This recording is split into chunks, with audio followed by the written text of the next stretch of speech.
Jethro's house sits on the outskirts of Trin City. He's got a lot of land, 2, maybe 3 acres. The lot's on this sort of a hill, and it's been landscaped to try to capture some of the natural beauty of Almanac. There's a lot of, I guess, what you would call plants, or as close to plants as you can get here on Almanac. Their foliage is black to help them absorb as much light as possible from the red dwarf. And amongst those, you have these big just sort of rock features, boulders, rock spires, and maybe even some sort of man-made artificial stream or something that goes down, starting at his house, down this hill.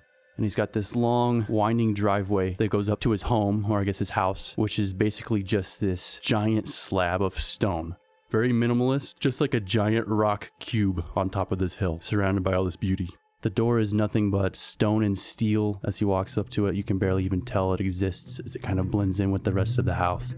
He looks into a camera and the door slides open. The entryway to his home is just this sort of long corridor. The floors are this dark gray, sort of a slate material, contrasted by these bright white walls. And at the end of this corridor, 10 to 20 feet maybe, it opens up into this cavernous den. This huge thing, 20, 30-foot ceilings, vaulted ceilings, open floor plan. You can see kitchen, dining area, all incorporated in the same space. And there is sort of a living room area. There's a few steps down to a floor that is made of wood from earth. Very luxurious, very high class. And of course he has furniture he's probably never sat in before there. It looks like it's staged for some sort of magazine shoot. Chairs and sofas designed by the famous futurist Giacomo Balla, of course. It doesn't look lived in at all. There's no pictures on the wall. The kitchen has no like appliances sitting on the counter. There's no shoes sitting around, clothes sitting around. It looks too perfect. It looks like it's been staged for a house showing or a shoot or a video tour or something like that. On this big wall next to his living room, there's just these stone pillars from floor to ceiling. And between them, there's like a digital display. It looks like a window. You can set it to whatever you want. You would mistake it for an actual view. Like right now it's probably set to like a view of Trin City from a skyscraper. You can cycle through various areas in the Terminator zone, different wilderness shots, you know. But he walks past that. He's just wearing, at this point, he's ditched his sunsuit. He's just wearing probably a sweaty old t-shirt, some jeans, boots. As he walks, maybe some sand still clinging to his clothing falls to the floor. And like a automated vacuum whirs up, ready to perform his task. And he walks past all that. He walks through another corridor to a bedroom. The same story as the rest of the house. Immaculate, doesn't look lived in. There's a bed there, not much else on a wooden platform. And he walks straight past that into a large walk-in closet filled with suits and ties and shoes that he's never worn before, just there for display. And at the end of this closet, there's this huge safe. It looks like a gun safe, but even bigger. Takes up the whole wall, looks like it's built into the wall. He reaches into his pocket, pulls out some keys. On the front of it, there's like a combination lock dial kind of thing, a big one. He fills with that, and you hear it click. Then he inserts a key into a keyhole, unlocks it, double lock system. Opens this huge door, 18, 20 inches thick, just steel and concrete. And inside it looks like a safe. You have maybe some weapons there. I don't know if there would be like gold bars or jewelry or anything like that. Some sort of concrete valuable, not just like chips, you know, something you could sell. And then maybe some documentation, something like that. He walks into the safe, and on the back wall, there's kind of a hidden lever. He pulls that, which opens up a staircase, which leads down, spiraling downwards into Jethro's real house, his real living area, where he spends all of his time. Once down there, he goes straight to the bathroom, I think. He hasn't had a decent shower. I'm sure there's hot showers on the sun side. That's probably all they have. But a decent, nice, long shower where he doesn't have to worry about wasting water. Now he's home. He can relax. He looks at himself in the mirror. He sees his disheveled face. It's the face he's tried to avoid looking at, probably. But now he has to. He looks at his beard, looks at his greasy, sweaty, unkempt hair. His face tan, just from the radiation, the UV rays coming through, even with the face shield of his suit, has tanned his skin. And we see now, for the first time, his arm. He's not wearing a suit, he's wearing a t-shirt. You can see his arm, his gun arm, his right arm that he uses for his edict is just covered in these scars. They look like, I don't remember what they're called, those scars people get when they get struck by lightning. You know what I'm talking about? They kind of take the shape of the veins almost. So that's kind of going all the way from his wrist all the way up to his shoulder, even a little bit peeking up into his neck. He's looking at himself in the mirror, he's looking at his beard, he's looking at his hair. He gets out his shaving equipment, lays it out on the counter there. Different weapons for conquering this overgrown forest upon his face. He looks at it for a long moment, deciding how he wants to go about doing this. He gets some shaving cream, starts to lather it up, looks down to the straight razor, maybe he has an electric razor, smiles to himself, and then I think there's just a hard cut back to the top. And we see he hasn't done much with his beard. He's trimmed it up a little bit. He's washed his hair, maybe just has it slicked back a little, but he's kept it. And as he's about to leave, he's standing at the corridor. There's the control panel for that wall that the digital displays. He looks at it for a few moments, and then he cycles through a few options for views that he has in the catalog until he finally arrives at the one he was looking for, which is just red, desert, sand, noonside. He smirks again as he makes his way out.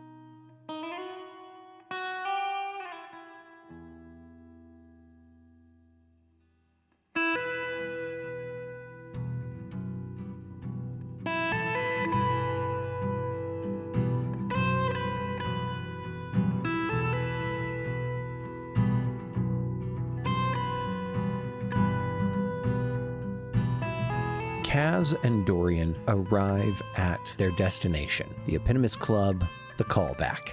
They pull up out front to the valet parking in the retro convertible that Kaz has so excited to have broken out for the boys. Dorian, do you know how to drive? Oh, hell yeah, he knows how to drive. Okay, then you're driving. Kaz is in the passenger seat, sprawled out, one arm on the big bench seat, one arm on the windowsill, loving this attention. He has sunglasses on. They are dressed in a very fashionable satire of the night side. Big fur jacket with an enormous collar, a hood that's rolled back, pants that are a little bit too tight for proper, hiking, but with all of the pockets and carabiner clips and everything that would be needed to be hiking outside. And of course, the sleeves cut short enough to show those fancy wrists. Dorian took a couple of minutes longer after we got ourselves all dressed up, and he's actually styled his mohawk for this evening. By our standards today, it would be almost like a Viking braid that he's got, where it's all folded, but he's got like a ribbon of some dark light reactive thread in his hair that'll light up later on, and he's got it split into two ponytails down his back.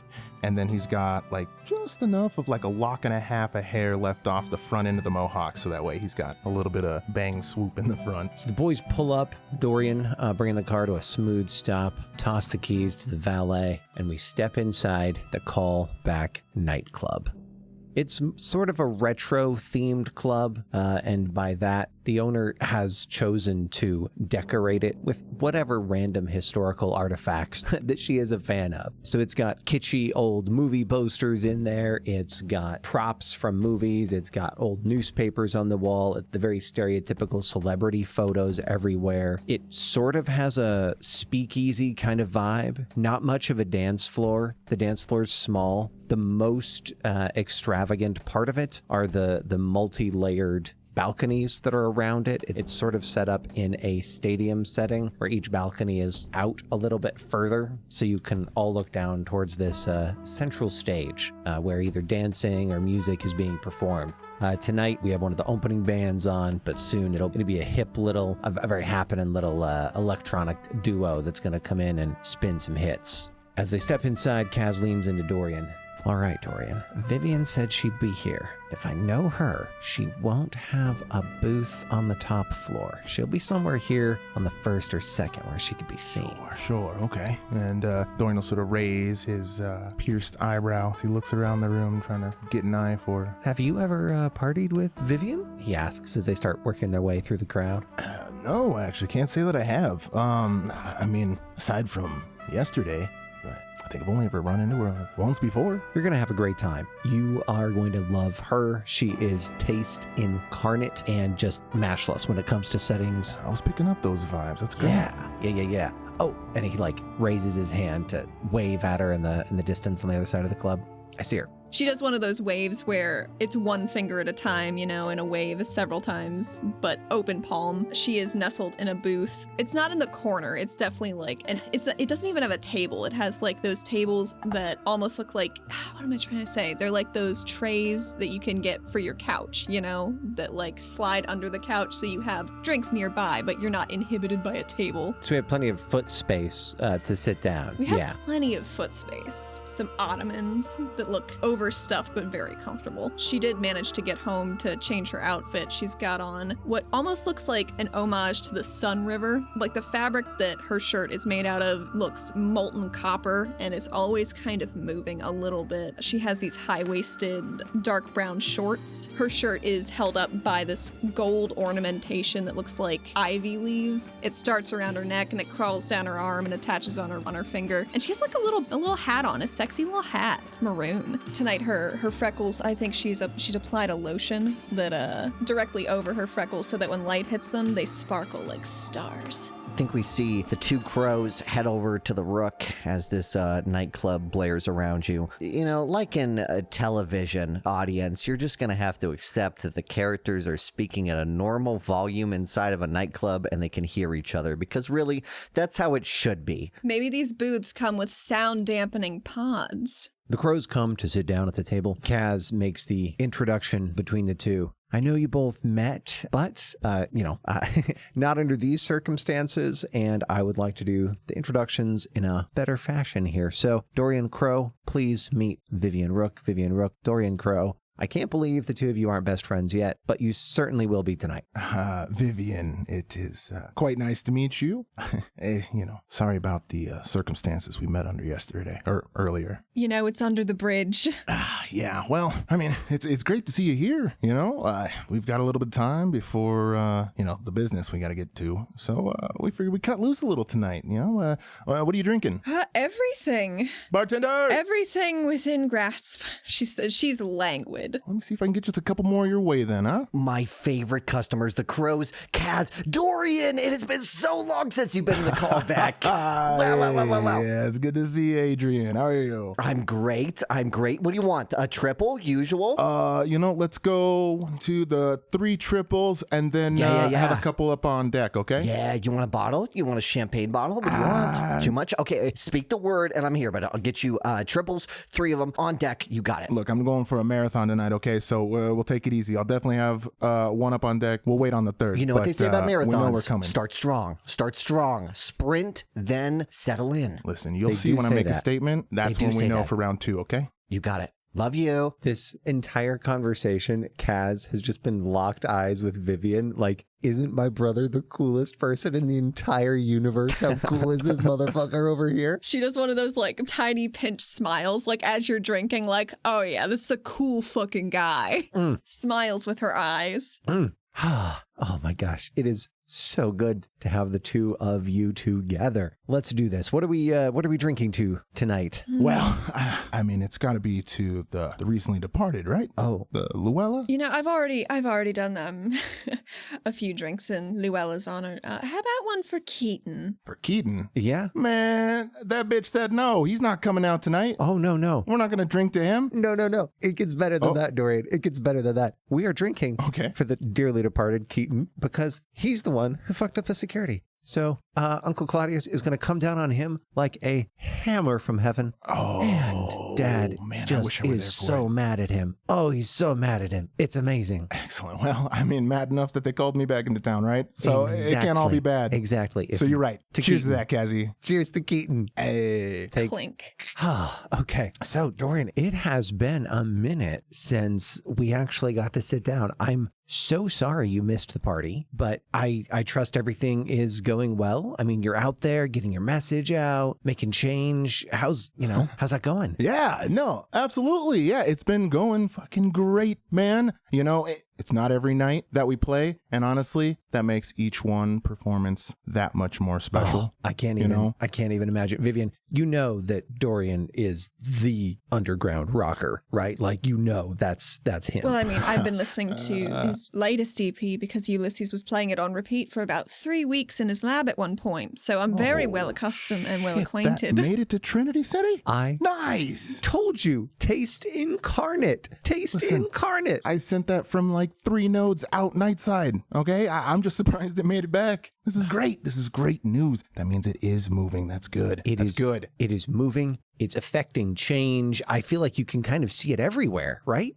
Well, I wish I could say that. It sounds like everybody's enjoying it. Oh, yeah. And that's great. Well, Oh, I liked it very much. I couldn't quite place the lead instrument though. What was that? Oh, well, it's a bit of a secret. I was working on Kaz. Listen, Kaz, Yeah. I'll give you a hint. yeah. Bubba is a genius. Okay, yeah. Well, I knew that. Okay. That's not a hint, but yeah. You didn't see the case I left in the car?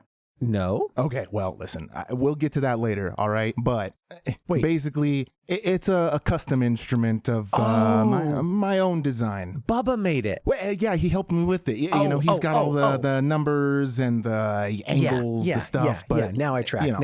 Now I track. Yeah, we got it put together. It was awesome. Oh, that's incredible. That's Hey, incredible. listen, we get a couple more shots through here. Maybe I can show you. Okay. Huh? Okay. Next shot. This one, to Dorian, because Dorian is out there risking it all. He is out there putting it on the line and really standing up for what matters and for change for the people and not taking this corrupt system lying down. Dorian, I love that so much about you, and I'm so happy that you're my brother. To you, Dorian. Dorian. Oh, well, thank you. I feel I'll go ahead and he'll cheers for that one too. Now, tell me, boys, about all this corruption, because I'm a couple deep and I would love to hear all about it. Oh, what do you mean? Where do you start? yeah. Where do Look you around start? us. I know. Everywhere. The rules are being bent. People are just freeloading. This society is on its way down. Absolutely. Mm-hmm. And I mean, if you think about it, as the ruling class, clearly with all the resources and assets we have available to us, it isn't that hard to bolster the community. That's right. And if you look around at what the other families are doing, nobody's contributing anything. That's the most bothersome thing to me. It's like if you're going to have this presence and have this power, you should be using it for good. I don't know. It just makes good business sense. If everyone loves your company because you're helping them, they'll give you the money to do the thing your company does, right? Absolutely. It just makes perfect sense. But that's us, that's just kind of the Crow family approach. Oh, yeah. And you guys too. I just, when I think about corruption, I think about,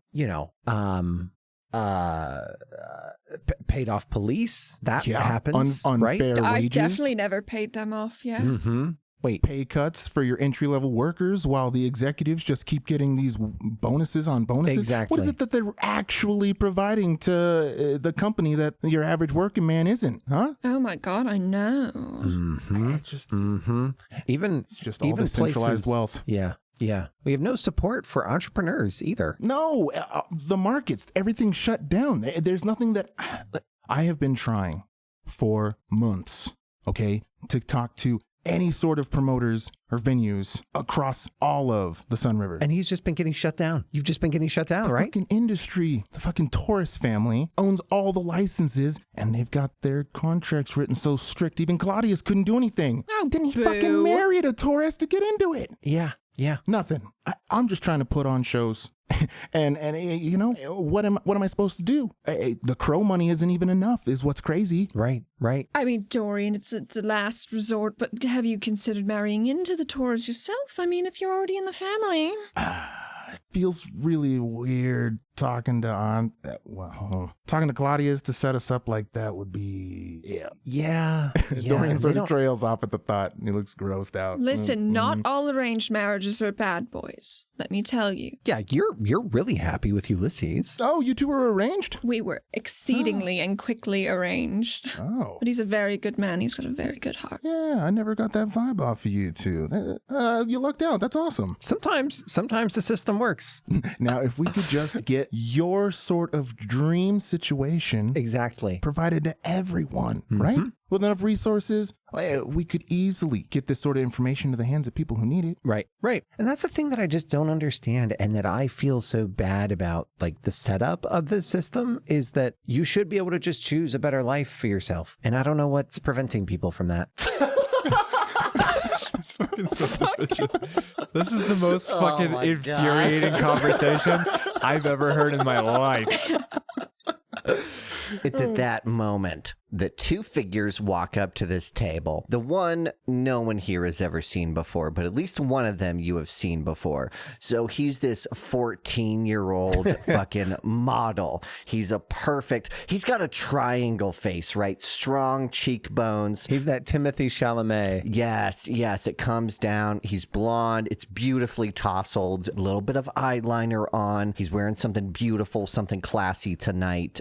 Something, Kaz, that you've been trying to get your hands on forever. Whatever this figure is wearing is something that you've wanted your whole life. What is he wearing right now? It's a classic thing. You know how Kim Kardashian just wore this Marilyn Monroe, like her classic dress she's seen in that like photo of the air vents throwing her up. What is that for you? Oh man, there was an artist from back in the day. His name, Tony Cyclone. Tony Sicilione. Okay. You know, stage name. Yeah.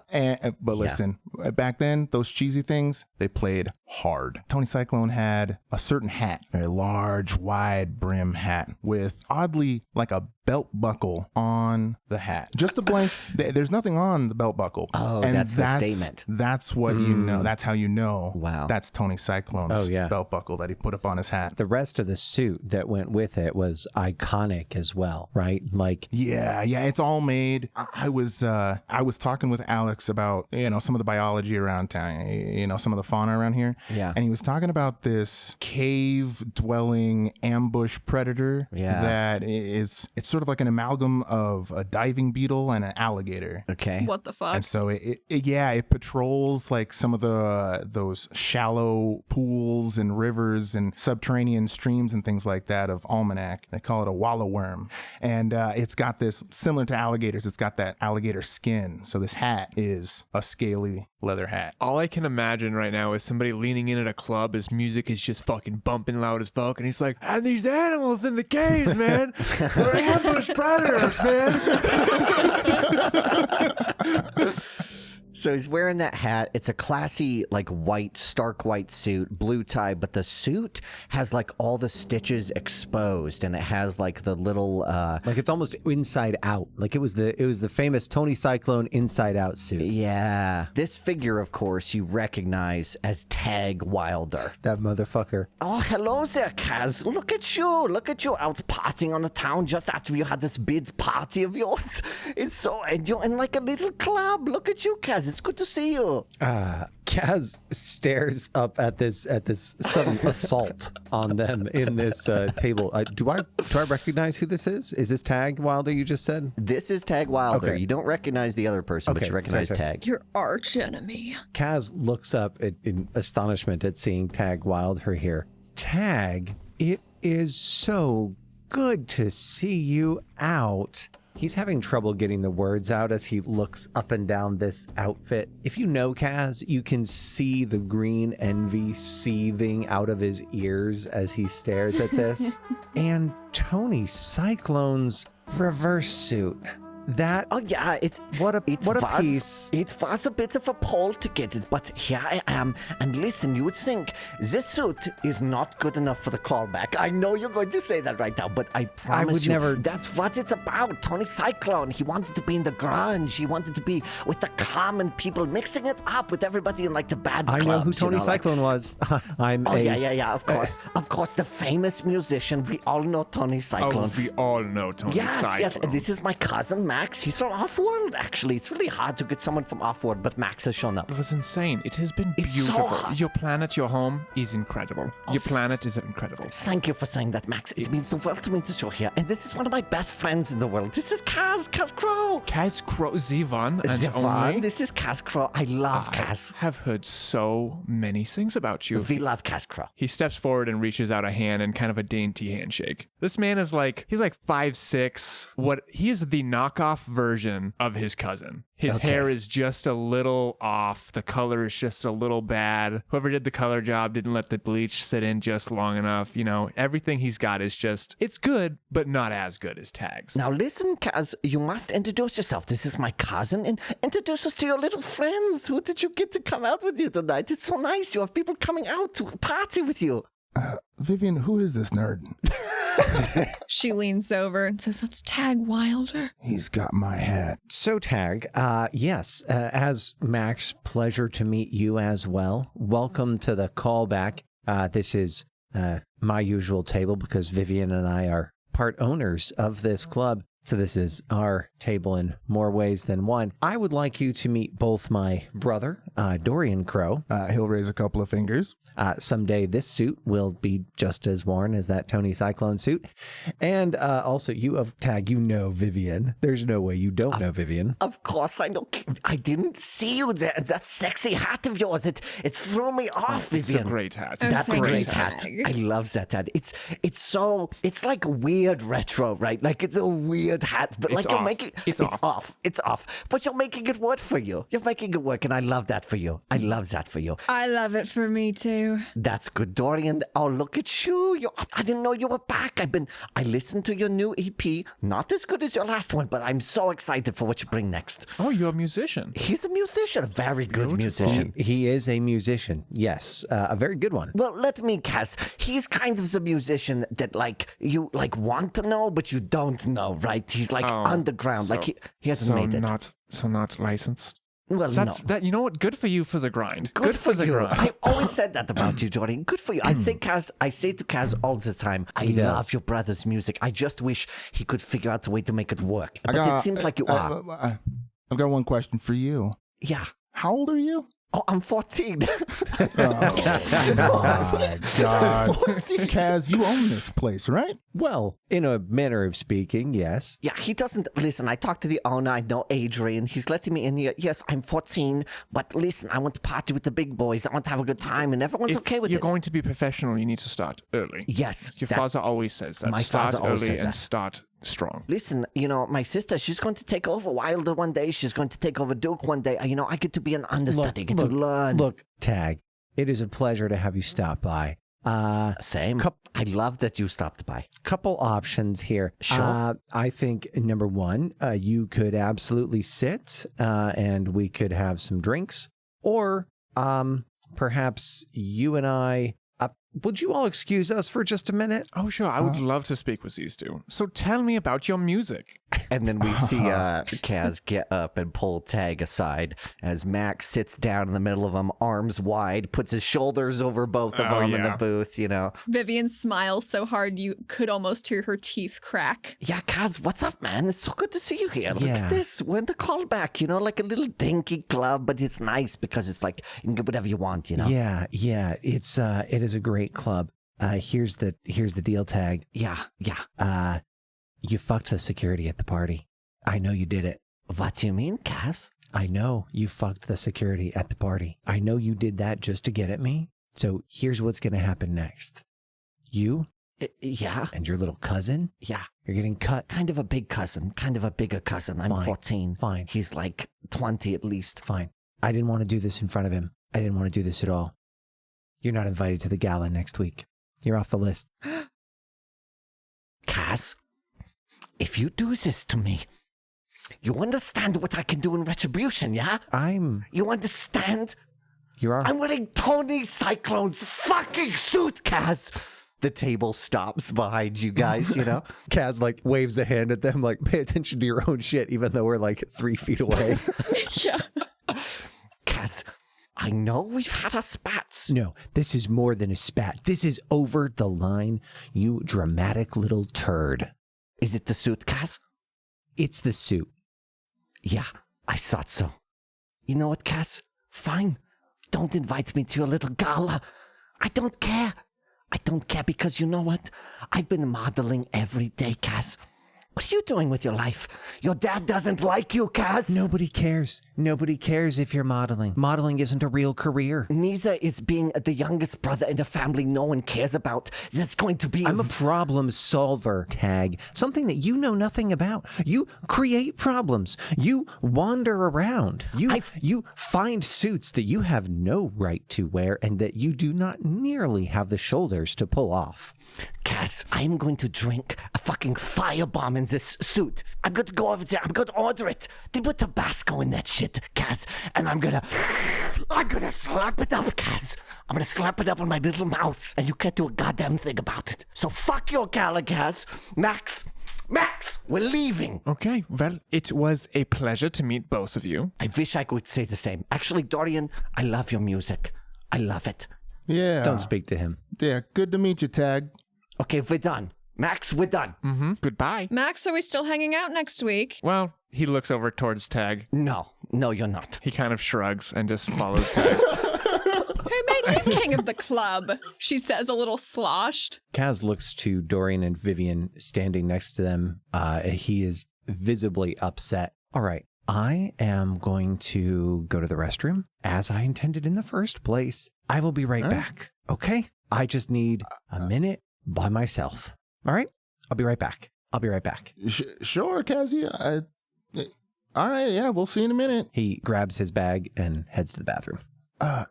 Vivian, what the fuck? Oh, just Tag Wilder and his little nonsense. It's just a pissing contest. Every time that little fuck shows up. Well, so what has he got on Kaz? He's 14. That little bitch, maybe we should have just taken his hat and kicked him in the nuts. What are you talking about? He walked up in this club. I mean, don't the Crows and the Wilders have, like, outstanding contracts for, like, security? I don't know. I never pay attention to any of that stuff. I don't know. It was a bunch of contracts and obligations that I wasn't responsible for. I don't know. But fuck, really? Listen, Tag has no real power. We all know his sister's going to inherit everything. He's just trying to claw his way to relevance. Oh, and because he's not Jethro, he can poke at Kaz. Damn. What do you mean by that? Well, I mean, if Tag's the little brother of somebody who's going to inherit the family, oh, well, that was Jethro for the Crows. Really? Well, up until a couple of years ago, yeah. Yeah, Kaz and I never had to do much of anything. It was great. Free to make my music, free to meet with the people, mingle, understand them, the common man. And I think it's been able to give us some great perspective, but why the hell is he letting some little kid get under his skin? They have very similar cores, just driving forces, socialites. Aren't we all a bit like that? There's a look of concern on Dorian's face when he hears Kaz described this way, but oh. Am I wrong? Kaz is a very dear friend, and I would never want you to think I'm speaking ill of him, because I never would. I don't think that you are. I don't think you realize it just sounds ill to me. It doesn't. That's beneath us. We shouldn't even worry about that sort of thing. That's true, but it's all a game. Social it is chess. All a fucking game. Social chess. Yeah, I really should have paid attention to the tutors. Checkers is more fun anyway. Yeah, absolutely. I get to double up my pieces. That's way better. I used to play this kind of chess where the set randomized the pieces every game, and let me tell you, it's a lot more interesting. Yeah, Vivian, you don't seem so bad. I gotta be honest. Thank you. Maybe I let the emotions of the situation earlier kind of cloud my judgment. I don't think I was being very fair. You? That's business, Vivian. Oh, that's fair. You sure did give Keaton the business. Well, someone has to. Yeah, someone does, honestly. I tried back in the day, but man, he just gets meaner and meaner anytime you try to tell him about himself.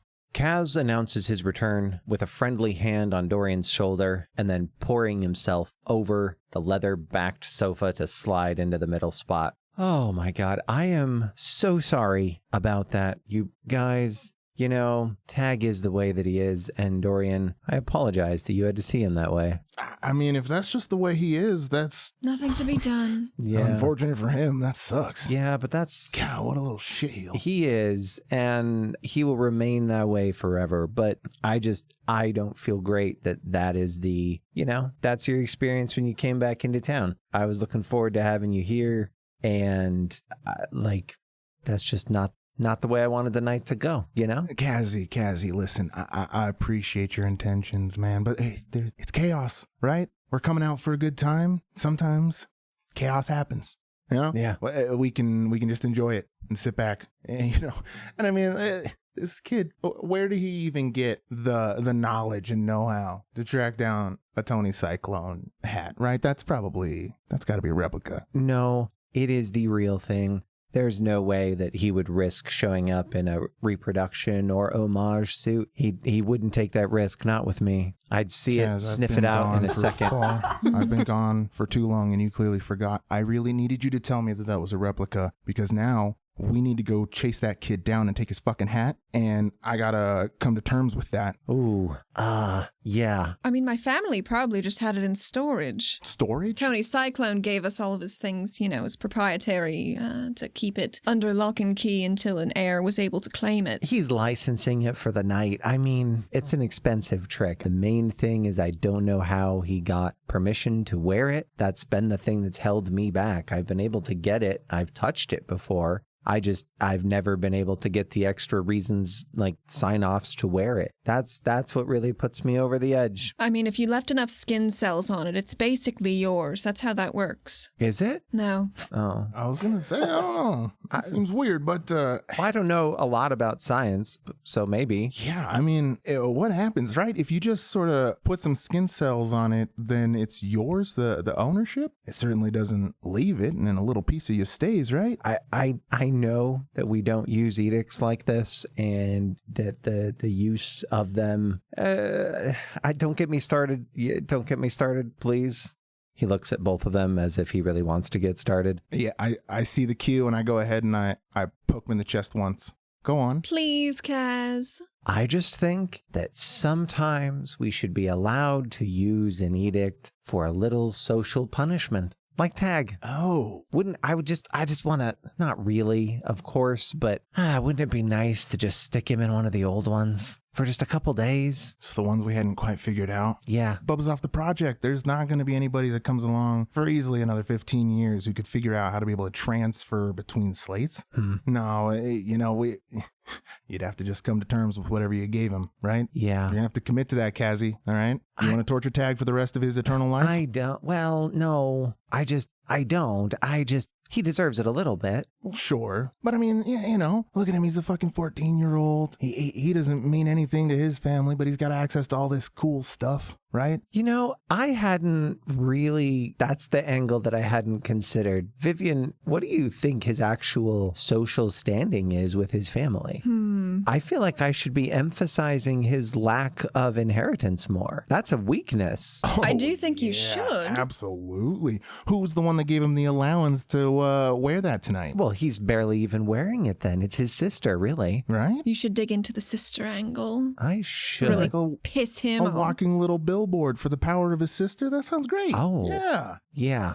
Yeah. He has an important job, Kaz, okay? And that deserves respect. You should let him know about this sort of thing. That is genius, Dorian. And if it makes you feel any better about this, people only become more of what we are. It's so difficult to change. So he's just going to be a terrible little piece of shit for the rest of his life, and he's only going to get worse. Almost feel bad for him if he wasn't so insufferable. Unless one of our slates had a psychotherapist in there. We don't. Huh? Oh, that would be. Right? No, but still, that's the thing, Dorian. No matter what we do, it doesn't get the whole person. What are you talking about? Well, Isn't that what edicts do? I mean, you'll have to excuse me. My working knowledge of edicts is very, very slim. I'm not very familiar with the technology. I trust you, and obviously it doesn't leave this room, and doesn't leave this table. And Ulysses, of course, probably knows more than any of us. But no, there's no way it grabs the entire person. Wait, you think it leaves something behind? Of course. There's no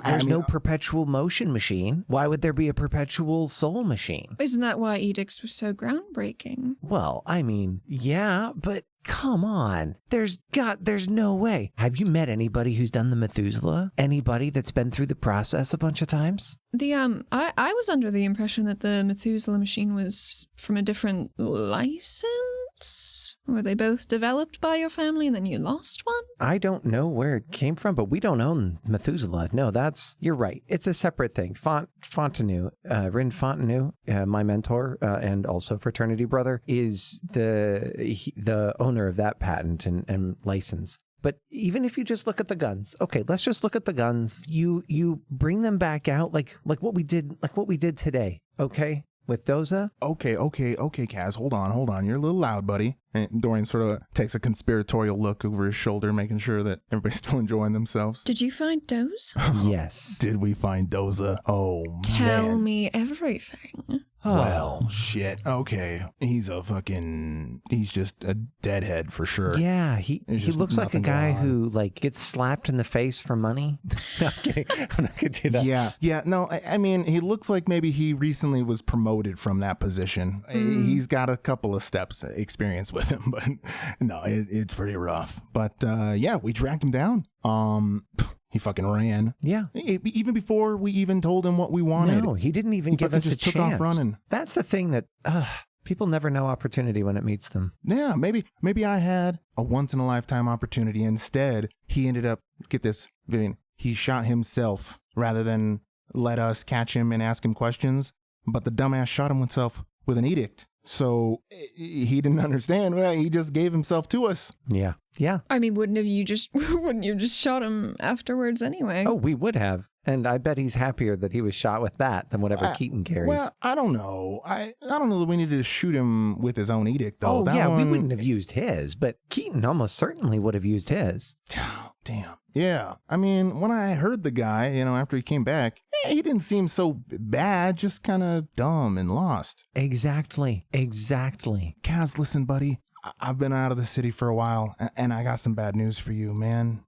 There's a lot of them out there. Those are the sort of people that I'm trying to reach. Yeah. Okay, bud? Okay. I was going to So- say, thank goodness you're here to spread your message to the common folk because they're in desperate need of it. I could not agree more. I just need to let them know there's a better way. There's a freedom beyond all of this strife that they're suffering through. There is.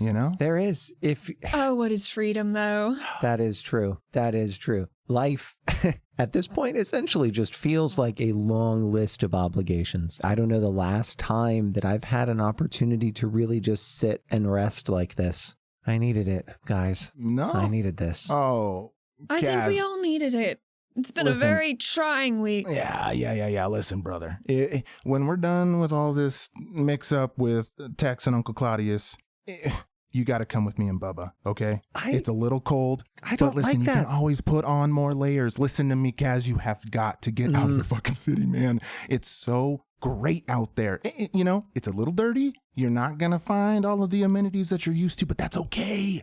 It's a better understanding of what life has to offer, What do you right? What do you think, Vivian? You have, I don't know. I mean, on the one hand, challenges make a person grow, and I could explore the world and see new things and see what it's like to, rough it. Oh, but it's so cold, though. Hey, wait, listen, we're not roughing it. That's the noon side, okay? Listen, I tried that and you're right, it fucking sucks.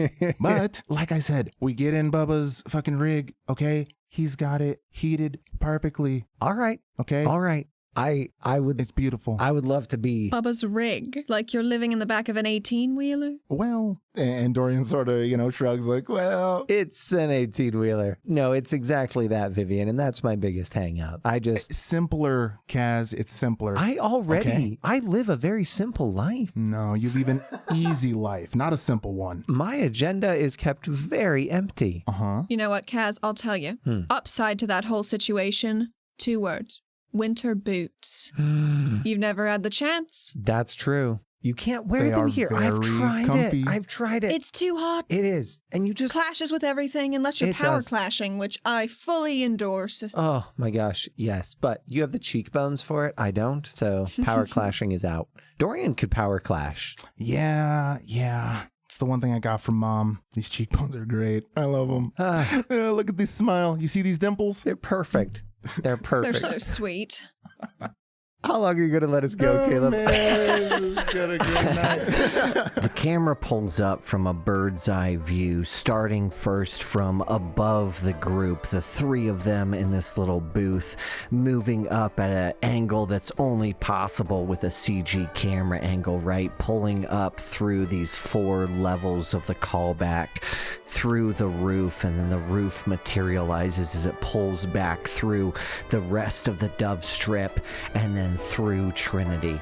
And the camera starts to tilt up as it rises above the city, as it makes its way above the canyon walls to look at the Sun River, the clouds long since lost, and looking beyond us from Noonside, we see the sunrise, perpetual as always, and the large canyon, right? This canyon 3 times the size of the Grand Canyon.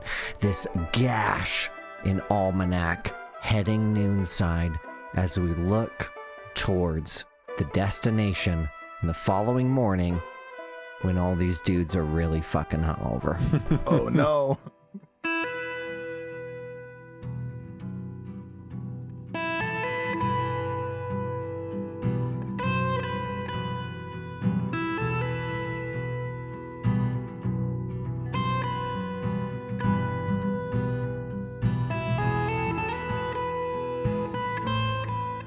Thank you for listening to Sounds Like Crow's Terminus. Thanks this week to all of our patrons, but specifically Jeremy Dunlap, Jacob Hardman, Kirby, Ariel Weiss, and Greg Gray. Along with this week, Jackie, Bingo Bango, Chase, Kate, and Eric. Thank you all so much. Casted this week is I'm Caleb Sunset. You can find me on Twitter at Marshall Caleb. Cameron Reed, who played Keaton Crow, can be found on Twitter at CJReed211. Big thanks to him for handling a lot of behind the scenes stuff. Much love, my friend. My brother Isaac can be found on Twitter at Abel the Crow. He, of course, played the illustrious Kaz Crow. Doug and Allie Nesbitt played Ulysses and Vivian Rook, respectively. And you can find them on Twitter at UCTheHat or on their show at RPG for You and Me on Twitter, rpgforyouandme.com, or RPG for You and Me wherever you listen to podcasts. Jethro Crow was played by Alex Horrell. You can find on Twitter at Alex Horrell. And Marshall Sims played Dorian Crow. And you can find him on Twitter at Mr. Malicious1. Music on the show was done by William Ecker at musicdirecker.bandcamp.com, where the theme for Terminus is currently available for purchase. Other music was provided by myself, thanks to our executive producer, Alexandria Majan. If you want to get in contact with us, you can email us at soundslikecrows@gmail.com or tweet at us at soundsofcrows. Thank you for sticking around to the end of the credits, and we'll see you next Monday.